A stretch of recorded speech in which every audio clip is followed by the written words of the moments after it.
మరల్చడానికి అంతే అంతే. వాటి మీద ఉండకూడదు. ఉండకుండా ఏదో నడిపించుకెళ్ళాలి, మర్చిపోవాలి. ఎట్లా మర్చిపోతారండి? జగన్మోహన్ రెడ్డి గారి టైంలో అనుభవించిన అన్ని సంక్షేమ కార్యక్రమాలన్నీ కూడా కుంటుపడితే ఎట్లా మర్చిపోతారండి? అంతకుమించి ఇస్తానన్న మనిషి మీరు అవన్నీ ఎట్లా మర్చిపోయి ఏ విధంగా ఉంటారండి? ఏ విధంగా నడపగలరని? అప్పు చేశారో అన్నారు జగన్మోహన్ రెడ్డి గారు. మీరు ఎక్కి మూడేళ్ళు 30,000 కోట్లు పైన చేస్తుంది. అప్పు చేయకుండా అక్కడ ఏ ప్రభుత్వం అయినా అయితే కదా. కానీ మీరు మా మీద మసిపూసి మారేడికాయ చేసే వ్యవహారాలు మీరు చేస్తూ ఉంటారు. అది మీ వంతు మీరు చేస్తారు. మేము దానికి మా వంతు మేము మాట్లాడాలి కదా. మా వంతుగా మేము చెప్తున్నాం. ఇవన్నీ కూడా హంబక్కు. ఆయన ఎంతో కాలం ప్రజల్ని మోసం చేయలేరు. ఇంకా ఒక 5-6 నెలల్లోనే, ఒక సంవత్సరం లోపే పూర్తి బండారం బయటపడిపోతుంది. జనం కూడా చూస్తున్నారు, ఆలోచిస్తున్నారు. ఎందుకు తప్పదేం జరిగింది, జగన్మోహన్ రెడ్డి గారిని ఎందుకు కోల్పోయాం మనం అనేది ఇవాళ ప్రజలు కూడా ఆలోచిస్తున్నారు. Let us wait and see. ఇప్పుడు మేము ప్రశ్నిస్తే ఆయన ఇస్తాడా? ఆయన నైజం అందరికీ తెలుసు, ప్రజలందరికీ తెలుసు. ఏంటి ఆయన నైజం? మసిపూసి మారేడుకాయ చేయటం ఆయన నైజం. ఆయన ఎక్కిన 3 నెలల చిల్లర టైంలో ఏవి ఇంప్లిమెంట్ చేశారు? పెన్షన్లు ఒకటి మాత్రం నడుస్తున్నాయి. అది కూడా తీశారుగా, చాలా పెన్షన్లు తీశారు, వెరిఫై చేస్తున్నారు. ఇప్పుడు లబోదిపోయమంటున్నారు పెన్షన్దారులు అందరూ కూడా. అది నడుస్తుంది ఇవాళ. ఒకటి ఇంప్లిమెంట్ చేసినా కూడా చాలామంది తొలగించి మీరు చేస్తున్నారు. దాని గురించి ఇవాళ ఎంతోమంది బాధపడుతున్నారు కదా. అది ఉంది. మిగతా అన్నీ అట్లే ఉన్నాయి. మీరు ఎప్పుడో చేస్తారంటున్నారు. మీ మీద ఇప్పుడు అంతెందుకండి, ఈయన ఎక్కిన ప్రతి నెలకు కూడా సమస్యలు వచ్చినాయి. వరద వచ్చింది, సింగనగర్ మునిగిపోయింది, బుడమేరు దాని పరివాహ ప్రాంతాలన్నీ మునిగిపోయినాయి. అపారమైన నష్టం జరిగింది, ప్రాణ నష్టం కూడా జరిగింది. దానికి ఎంతవరకు మన ముఖ్యమంత్రి గారు చేశారు? జనం నుంచే వచ్చింది. దగ్గర 400 కోట్లు వచ్చినాయి. అంటే ఇంకో 200 కోట్లు కలిపి వీళ్ళు 600 కోట్ల పంచింది. ఇంకా ఉన్నారు. ఇంకా ఇప్పటికీ బెజవాడ సబ్ కలెక్టర్ ఆఫీస్కి వెళ్తున్నారుగా. బాధితులు మాకు రాలేదయ్యా, మా ఇల్లు మీరు కొందరు నోట్ చేసుకోలేదు, ఎన్యూమరేషన్లో పెట్టలేదు అంటే అక్కడ కూడా పక్షపాత ధోరణిలో మీరు నడుస్తున్నారు. మేము చేసాం, పక్షపాతం లేదు. మేము పెట్టిన ప్రతి కార్యక్రమాన్ని కూడా అర్హులైన ప్రతి వాళ్లకు, ఇది మా వైఎస్ రాజశేఖర రెడ్డి గారు ఉన్నప్పటి నుంచి కూడా స్లోగన్ ఇది, అర్హులైన ప్రతి వాళ్లకు కూడా మా సంక్షేమ కార్యక్రమాలు అందింపజేశాడు మా జగన్మోహన్ రెడ్డి గారు. ఇవాళ మీరు అది ఉన్న దాంట్లోనే తీస్తున్నారు. వచ్చిన వరద మునిగిన వాళ్ళకి మీరు సరైన పథకాలు మీరు అందించట్లా. వాళ్ళు లేదు, ఇది ఫెయిల్యూర్.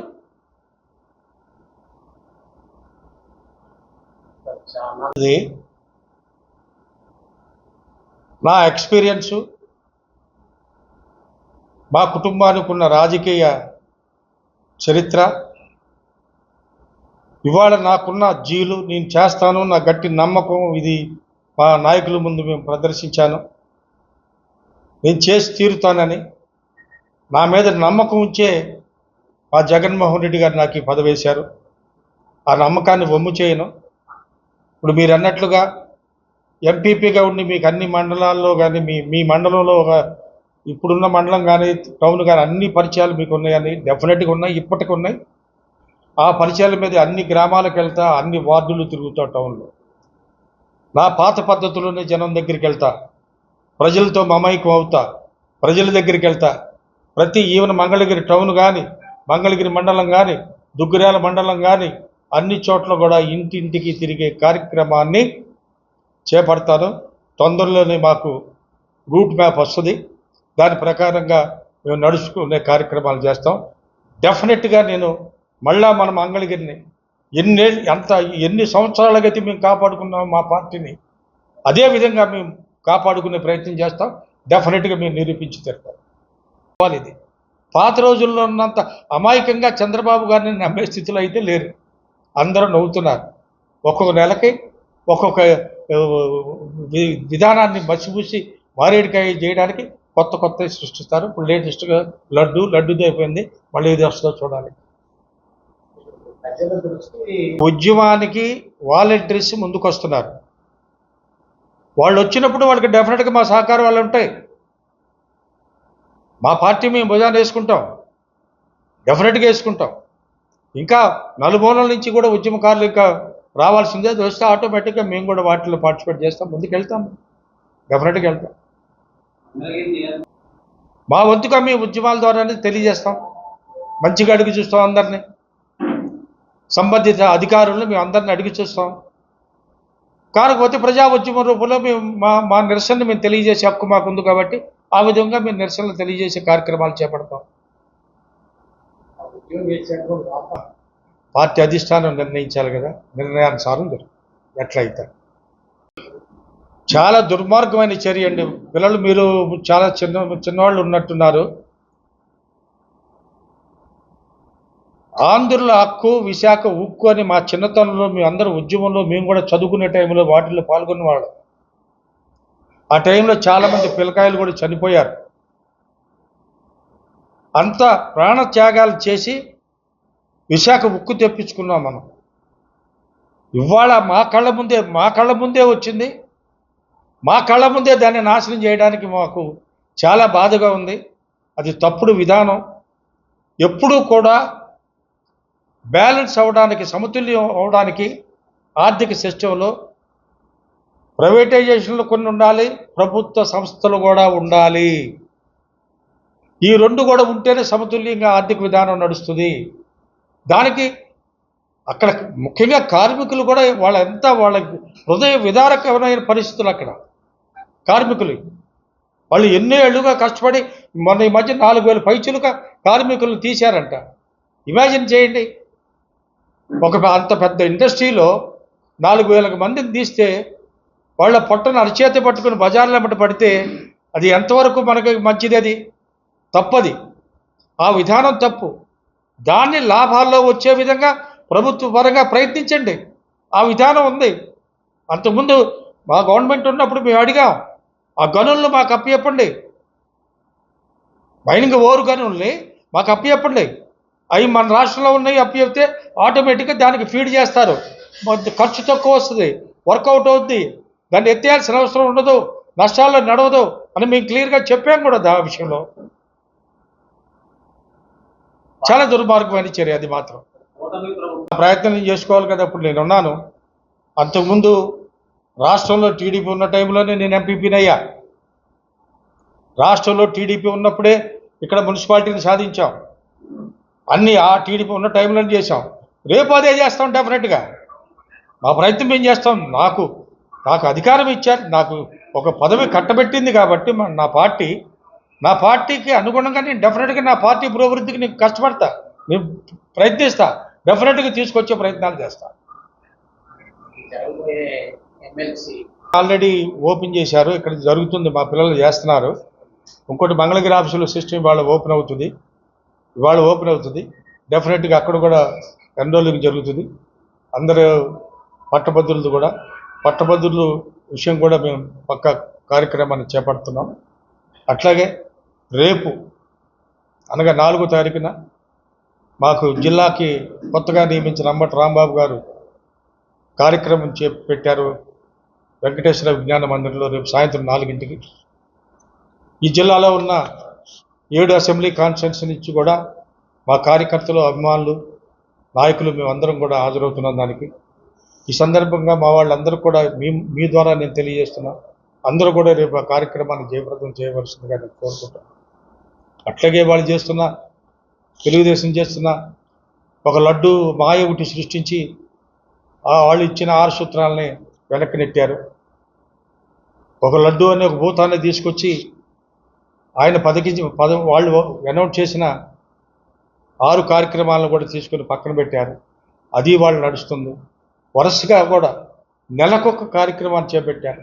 ఒకసారేమో ఆమె కాదంబరి జత్యాని అన్నారు, ఒక నెల అది పోయింది.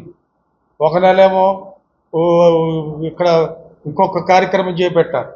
ఇప్పుడేమో లడ్డు చేపట్టారు. మళ్ళీ రేపే వస్తుందో చూడాలి. ప్రతి నెలకి ఒక కార్యక్రమాన్ని చేపడతారు ఆయన మర్చిపోవడానికి. అది జరిగినప్పుడేమో ఇక్కడ వరదలు వచ్చినప్పుడు పడవల కార్యక్రమం చేపట్టారు. ఎవడైనా 2 అక్షరం మొక్కలు తెలివి ఉన్నాడు, పడవలు వదిలితే ఆ వెంటి దగ్గర ఆపితే నీళ్లు ప్రవాహం ఆగుద్దండి. 2 అక్షర మొక్కలు తెలిసిన వాళ్ళు ఆ మాత్రం తెలియదండి. మహానుభావులు మరి అట్లా మాయ చేస్తున్నారు మా జనాన్ని. జనం ఇవాళ పాత రోజుల్లో ఉన్నంత అమాయకంగా అయితే మాత్రం లేరు. అంటే ఇవాళ నాకు అనుకూలమా వ్యతిరేకమా అంటే నేను ఏదైనా నేను చెప్పేది జరిగేది కాదు కదా. నేను అనుకూలమైనా వ్యతిరేకమైనా ఆ విషయం అట్లా పెట్టి ఇప్పుడున్న ఈ మంత్రి గారు ఏ నిర్ణయం తీసుకున్నా, టౌన్లు చేసినా కార్పొరేషన్ చేసినా ఏది చేసినా ఎదుర్కోవడానికి సిద్ధంగా మాత్రమే ఉంటాం. ఎక్కడ డెఫినెట్గా నేను వర్కౌట్ చేస్తా. కార్యకర్తలకి వాళ్ళకి అన్ని అర్హతలు ఉండి ఏ పథకం అందకపోయినా స్పందించి తప్పనిసరిగా ఎంఆర్ఓ ఆఫీసులో కానీ మండలాల్లో ఉన్న మండల ఆఫీసులకు కానీ నేను తప్పనిసరిగా తిరుగుతాను. నా కార్యకర్తలకు నేను అండగా ఉంటాను. వాళ్ళకు పని అయ్యే విధంగా నా వంతుగా నేను కృషి చేస్తాను. తాడేపల్లి మున్సిపాలిటీ కార్పొరేషన్ అంటే కొత్తగా వచ్చిన మంత్రి గారు ఏమో మున్సిపాలిటీ పాత కదా. తాడేపల్లి మున్సిపాలిటీ, తాడేపల్లి మండలం, పత్రికా విలేకరులకు, ఎలక్ట్రానిక్ మీడియా వారికి నా హృదయపూర్వక నమస్కారాలు తెలియజేస్తున్నాను. కొత్తగా నేను మంగళగిరి కాన్స్టిట్యున్సీ బాధ్యతలు స్వీకరించిన తర్వాత నా సొంత పట్టణంలో, నా సొంత మండలంలో ఇది ఫస్ట్ టైం ప్రెస్ వారితో కలవడం చాలా ఆనందం. మిత్రులందరికీ నా మరొకసారి అభినందన తెలియజేస్తున్నా.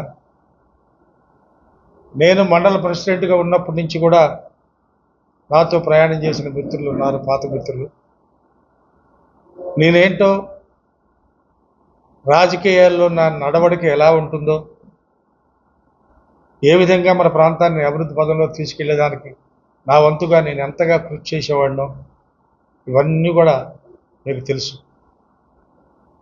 అదేవిధంగా ఇవాళ మంగళగిరి కాన్స్టిట్యున్సీ మొత్తం కూడా మంగళగిరి టౌను, తాడేపల్లి టౌను, మంగళగిరి మండలం, తాడేపల్లి మండలం మరియు దుగ్గిరాల మండలం, 3 మండలాలు 2 టౌన్లు కూడా తప్పనిసరిగా పార్టీని, మా వైఎస్ఆర్ కాంగ్రెస్ పార్టీని బలోపేతం చేసే దాంట్లో రథసారథులుగా మాకు ఇక్కడ మా పాత పిల్లలే ఉన్నారు.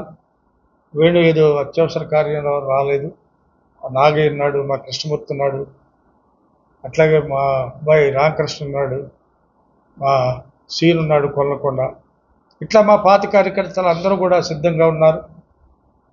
వీళ్ళందరినీ ఇప్పుడు కార్యోముఖులను చేసి రాబోయే ఈ 4 ఏళ్లలో పార్టీని మళ్ళా పాత రోజుల్లో వైభవాన్ని తీసుకొచ్చేదానికి నా శాయశక్తిలా కృషి చేస్తానని మీ ద్వారా కాన్స్టిట్యున్సీలో ఉన్న శ్రేణులందరికీ కూడా తెలియజేస్తున్నాం. దానికి మీ అందరి సహాయ సహకారాలు ఇవ్వాల్సిందిగా కోరుతున్నాను. మీ నియోజకవర్గం నా ప్రణాళిక ఒకటే. అంతకు ముందున్న మా అభ్యర్థి ఆళ్ల రామకృష్ణారెడ్డి చాలా వరకు మంగళగిరిలో చాలా వరకు వర్కులు చేసి ఉన్నారు. ఆయన అదేవిధంగా అన్ని చోట్ల కూడా చేతనైనంత వరకు వర్కులు బాగా జరిగినాయి. ఇప్పుడు మరి ఈయన అంతకు మించి నేను చేస్తానంటున్నారు. చూద్దాం, ఆయన చేసేదాన్ని బట్టి అంతకు మించి నా ప్రణాళికలు నాకున్నాయి. నా తాడేపల్లి నా సొంత టౌన్ మీద కానీ, మంగళగిరిలో నేను వచ్చిన ఈ 25 ఏళ్ళ నుంచి సంబంధాలు ఉండబట్టి అక్కడున్న సమస్యల మీద కానీ, అట్లాగే దుగ్గిరాల మండలంలో ఉన్న సమస్యల మీద కానీ, అన్ని సమస్యల మీద నాకు ఒక అవగాహన ఉంది. ఆ అవగాహనతోనే ముందుకెళ్తాను. తప్పనిసరిగా రాజకీయంగా వాళ్ళని ఎదుర్కొనే ప్రయత్నం నేను చేస్తాను. ఇది సక్సెస్ కూడా అవుతాను. నేను మంగళగిరి కానీ తాడేపల్లి కానీ కలిసి పనిచేయడం పార్టీ ఘోరంగా ఓడుతున్న అంశాలు ఉన్నాయి. గతంలో ఏం జరిగింది, ఎట్లా జరిగింది అనే దాని మీద మాకుండే విశ్లేషణ మాకుంది. అక్కడక్కడ చిన్న చిన్న తప్పులు జరిగి ఉండొచ్చు, అది జరగవని నేను చెప్పను. రాజకీయాల్లో ఎప్పుడైనా సరే కొంచెం దెబ్బ తగిలిన తర్వాత మేము విశ్లేషించుకోవటం ప్రతి వాళ్ళకి ఒక నిజ జీవితంలో కూడా అది అత్యవసరమైన విషయం. అట్లాగే నేను తప్పనిసరిగా మేము విశ్లేషించుకుంటాం, జరిగిన పొరపాట్లు మేము సరిదిద్దుకుంటాం, మేము బ్రహ్మాండంగా మళ్ళీ మా పాత రోజుల్లాగానే ముందుకు వెళ్ళే ప్రయత్నం చేస్తాం. ప్రజెంట్ మీ ముందున్న చాలా పెద్ద సమస్య ఉంది. ఇక మ్యాక్సిమం ఇక్కడ ఉన్న మంత్రి గారు సీఎం తర్వాత సీఎం ఇప్పుడు అనుకోవచ్చు. అటువంటి వారికి అంటే ఎలా ఎదుర్కోగలరు? ఎలాంటి ప్రత్యేక ప్రణాళిక ఏమన్నా? ఇప్పుడు సీఎం తర్వాత సీఎం గారు ఈయన లోకేష్ గారు కావచ్చు. ఆయన పందా అయింది, నా పందా నాది. ఎదుర్కోవడానికి ఆయన ఆర్థికమైన బలవంతుడు. ఆయనంత బలవంతుడు కాకపోవచ్చు, రాజకీయంగా బలవంతుడినే. వయసులో కానీ అనుభవంలో కానీ డెఫినెట్గా అతనికంటే నేను బలవంతుడినే. నేను వర్క్ చేస్తా, నా నిజాయితీని నిరూపించుకుంటా, నాలోని మంచితనం నిరూపిస్తా. మా నాయకుడు అధినాయకుడు జగన్మోహన్ రెడ్డి గారు ప్రవేశపెట్టిన సంక్షేమ పథకాలు, మంచి మంచి కార్యక్రమాలు ఏ విధంగా ఇవాళ డొల్లతనంలో నడుస్తున్నాయో అవన్నీ కూడా విశదీకరించి నా జనానికి నేను చెప్పుకుంటా. కనీసం